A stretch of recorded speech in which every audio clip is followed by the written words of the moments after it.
देश का जेनजी मानो पूरा गेम बदलने के मूड में खड़ा हो चुका है।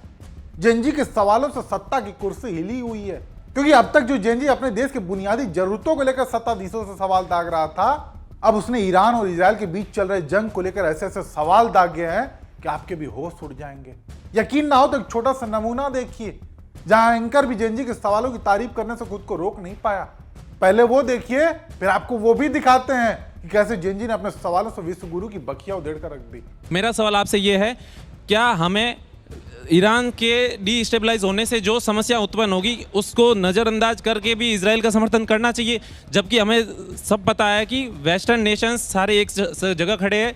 रशिया पे जो यूक्रेन का हाल हुआ है वही हाल अभी पाकिस्तान का उपयोग करके अमेरिका यूज कर रहा है, वही हमारे खिलाफ भी यूज हो सकता है। तो हमारी अपनी आजकल के बच्चे देखिए डिप्लोमेसी कितनी अच्छी तरह, very good, very intelligent question, very intelligent question. देखा आपने, युवा के सवाल में वो दम था जिसके बाद एंकर ने पूरी स्टूडियो से कहकर ताली बजवाई। हालांकि ये तो शुरुआत भर था। एक छात्रा ने तो इंसानियत के नाते ऐसा सवाल पूछ लिया कि डिबेट में शामिल हुए सारे पैनलिस्ट की बोलती बंद हो गई।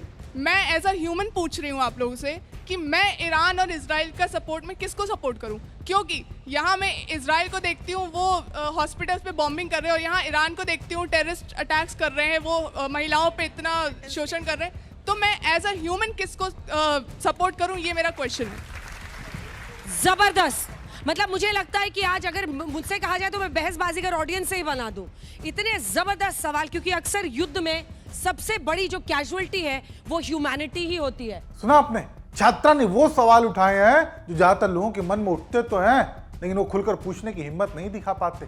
लेकिन आज का जेनजी वाकई ये हिम्मत दिखा रहा है और ऐसे ऐसे सवाल दाग रहा है जिसकी शायद आपने भी कल्पना न की हो।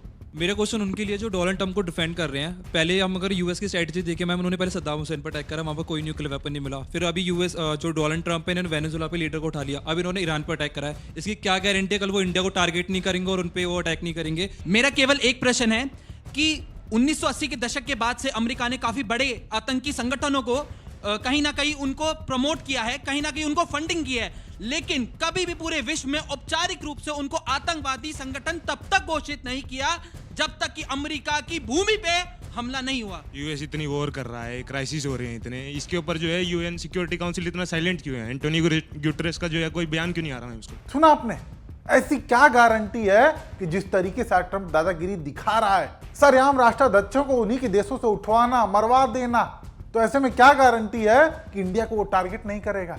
या फिर इसी दबाव में पीएम मोदी पूरी तरह से ट्रंप के आगे मौन देखे जाते हैं? युवाओं के सवालों का सिलसिला यहीं खत्म नहीं होता। एक युवा ने तो विश्व गुरु को लेकर ऐसा सवाल पूछा कि पूरा स्टूडियो सन में रह गया। मैम, जिस प्रकार हमारी रूलिंग गवर्नमेंट कहती है कि जो भारत है वो विश्व गुरु है, तो विश्व गुरु को गलत और सही को सही बोलना तो आना चाहिए। तो जिस प्रकार यूएसए को बोलते हैं the supreme power, great power comes from great responsibility, उन्होंने ईरान में एक अटैक किया जिसमें 80 लड़कियां मर गई, छोटी बच्चियां, तो हमारी गवर्नमेंट ने आज तक उसको कंडेम नहीं किया, कुछ भी नहीं किया। वाकई आज हमारे मोदी जी खुद को वैसे तो विश्व गुरु कहलवाते हैं, वार रुकवाने का क्रेडिट लेते हैं, लेकिन जब ईरान और इजराइल के बीच जंग छिड़ी हुई है, मासूम बच्चों की जानें जा रही हैं, तो वैसे में विश्व गुरु के 56 इंची सीने में इतनी भी हिम्मत नहीं है कि उसकी निंदा भी कर सकें। लिहाजा ऐसे में कोई इन पर सवाल खड़े कर दे तो उसे देशद्रोही का तमगा दिया जाने लगता है, मानो एक व्यक्ति या फिर एक पार्टी अब देश बन गई हो।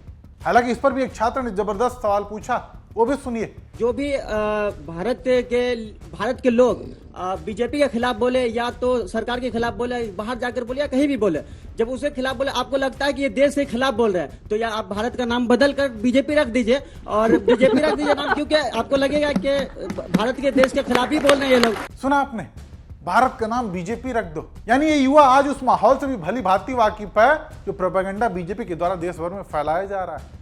अगर आप प्रधानमंत्री से सवाल पूछते हैं, उनकी कमियों का खुलासा करते हैं, तो आपके खिलाफ एक ऐसा माहौल बना दिया जाता है कि मानो आप देश के खिलाफ बोल रहे हैं। हालांकि अब इस एजेंडे को देश का भविष्य कहा जाने वाला युवा भी बखूबी समझने लगा, और राहत की बात कि जब युवाओं द्वारा ऐसे सवाल सुनने को मिलते हैं तो हमारा लोकतंत्र और भी मजबूत होता है। क्योंकि जिस तरीके से आज देश में अंधभक्तों की टोली बनती जा रही है, वैसे में ये कुछ युवा भी उन पर पूरी तरह से भारी पड़ते हुए साबित होंगे, क्योंकि इन्हें जब भी मौका मिल रहा है, मंच मिल रहा है, तो इसका बखूबी फायदा उठा रहे हैं। सत्ता में बैठे जिम्मेदार लोगों से सीधा सवाल पूछने की हिम्मत दिखा रहे हैं, और तो और उन्हें आईना दिखा रहे हैं। अतिक्रमण हटाने की बात आती है तो गरीबों का रेहड़ी पटरी क्यों हटाया जाता है? जो बड़े रसूखदार लोग हैं, बड़े भूमाफिया है, उन पे आपकी जुबान क्यों सिल जाती है? अगर भारतीय जनता पार्टी की नीयत इतनी ही साफ है और उनका चरित्र इतना ही साफ है तो 71% भारतीय जनता पार्टी के जो विधायक हैं उनके अगेंस्ट में क्रिमिनल केसेस चल रहे हैं। लेकिन बड़ी ही चालाकी से आपने सिर्फ मंत्री, प्रधानमंत्री और मुख्यमंत्री को इंक्लूड किया, जो लोकसभा सांसद, विधायक और सांसदों को क्यों नहीं किया? और मेरा दूसरा सवाल ये है कि इसका राजनीतिकरण कैसे नहीं होगा, इस बात की पुष्टि कैसे करें हम? बिकॉज रिपोर्ट के हिसाब से ईडी ने 654 आपके ही चुने हुए लोकसभा सांसद का ये रिप्लाई है, पंकज चौधरी का ये रिप्लाई है कि ईडी के 654 केसेस में से सिर्फ 42 केसेस में कन्विक्शन हुआ है। दोनों का जवाब आप दीजिएगा, नोट कर लीजिए अपने आप भी सवाल। इधर से कौन पूछे? क्या ये राजनीतिक सत्ता का दुरुपयोग करना नहीं हुआ कि अगर केंद्र सरकार की राज्य सरकार के साथ सही नहीं बन रही है तो उसने मुख्यमंत्री को उठा के जेल में डाल दिया? क्या 30 दिन में क्या प्रूफ हो पाएगा? और 30 दिन के बाद उसकी सरकार गिरती है और सरकार गिरने के बाद अधिकतर भारत में पार्टियां ऐसी चल रही हैं जो आइडियोलॉजी पर नहीं, व्यक्ति पूजा पे चल रही है। नेता का फेम खत्म हुआ, पार्टी हट गई, तो क्या ये सही है? ये राजनीतिक सत्ता का दुरुपयोग करना नहीं हुआ? देखा आपने, ये युवा पूरे रिसर्च और पूरा डेटा के साथ मंचों पर पहुंच रहे हैं ताकि उन्हें कोई गलत ना ठहरा सके।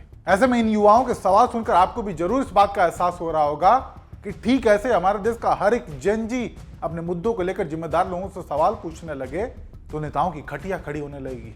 नहीं तो देख लीजिए, आज जो नेता विधायक या सांसद चुनने के बाद मस्त अपने एसी कमरों में बैठकर कुर्सी तोड़ने का काम करते हैं, उन्हें अगर आज का जनजी ऐसे आईना दिखाने लगे तो उन्हें भी सड़क पर उतरकर जनता की आवाज सुनने को मजबूर होना पड़ेगा। और सवाल पूछने हमारे लोकतंत्र की खूबसूरती। सत्ता में बैठे लोगों की अगर जिम्मेदारी और जवाबदेही नहीं तय की जाएगी तो नेताओं का बेलगाम होना लाजमी है। इसलिए अपने देश के लिए, अपने हक और अपनी बुनियादी जरूरतों के लिए सवाल पूछते रहिए। बाकी हमारा ये जनजी के सवालों को दिखाने का, उन्हें सराहने का ये सिलसिला यूं ही जारी रहेगा। ऐसे में आप लोगों की इस पर जो भी राय हो हम तक कमेंट बॉक्स के जरिए जरूर पहुंचाइए।